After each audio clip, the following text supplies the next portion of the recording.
12వ తారీఖున సతీష్ రెడ్డి ఎంపీ అవినాష్ రెడ్డిలను అక్రమ కేసులైనా పెట్టి వాళ్ళని అరెస్ట్ చేస్తే తప్ప పులివెందులలో తెలుగుదేశం పార్టీ గెలవడం కానీ పట్టగట్టడం కానీ పరిస్థితులు లేవు.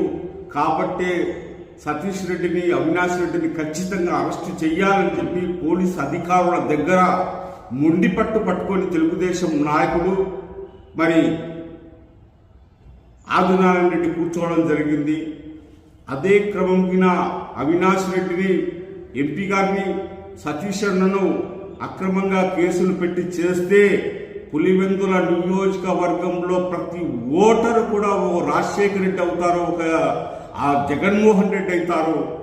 వారు అఖండమైన మెజార్టీ 2012లో పులివెందుల నియోజకవర్గం జగన్మోహన్ రెడ్డి గారికి ఇచ్చినటువంటి అఖండమైన మెజార్టీ ఈ జెడ్పీటీసీకి ఇవ్వడం జరుగుతుంది.